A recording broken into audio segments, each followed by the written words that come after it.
सातारा में सांसद उदयन राजे भोसले ने नीतीश राणे के बयान पर अपनी प्रतिक्रिया दी है। उन्होंने साफ तौर पर कहा कि छत्रपति शिवाजी महाराज ने कभी भी हिंदू मुस्लिम में भेदभाव नहीं किया। अगर ऐसा होता तो हम आज भी गुलामी में होते। हाल ही में नीतीश राणे ने बयान दिया था कि मटन हिंदू दुकानदारों से ही खरीदा जाए, जिस पर सांसद उदयन राजे भोसले ने जवाब देते हुए कहा कि शिवाजी महाराज की नीति सर्वधर्म समभाव की थी। अगर उन्होंने धर्म के आधार पर भेदभाव किया होता तो हम आज भी मुगलों की गुलामी में होते। साथ ही उन्होंने कहा कि मैं नॉनव्हेज नहीं खाता, लेकिन जिसे खाना है वे खा सकता है। नाही, त्यांनी वक्तव्य काय केलं माझ्या म्हणजे मी काय बघितलं नाही किंवा म्हणजे ऐकण्यात आलं नाही, पण हे जे तुम्ही म्हणताय असं कधी शिवाजी महाराजांनी सर्व धर्म समभाव त्यांची ही संकल्पना होती आणि म्हणून तर आज आपण या मोकळा श्वास घेतो या लोकशाही स्वराज्याच्या लोकशाहीमध्ये।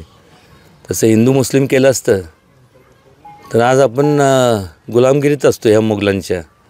जेव्हा नितेश राणेला असं म्हणायचं असेल की मोगलांचे जे काय म्हणजे औरंगजेबची कबरीचं एवढं चाललं आहे उदात्तीकरण की त्याच्यावरती वादविवाद आहे काय, मी तर सरळ सांगतो नाही, खोदून JCB आणून टाकून द्या।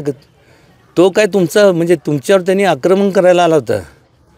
तुम्ही आम्ही सगळे हिंदू असू दे या देशातले किंवा मुस्लिम असू नये तर कुठल्याही जाती धर्मातले असू दे, तुम्ही सगळे आपण सगळे गुलाम असतो। छत्रपती शिवाजी महाराज नसते आणि तुमच्या सगळ्यांचे वंशजांनी साथ दिली नसती, नाही सॉरी पूर्वजांनी साथ दिली नसती तर तुमचे म्हणजे त्या काळात सगळ्यांनी साथ दिली म्हणून तर आज आपण या लोकशाही म्हणजे लोकशाही आपल्याला हे, त्यामुळे तसं त्यांना म्हणा ते त्यांचा अर्थ असं कोणी काढू नये।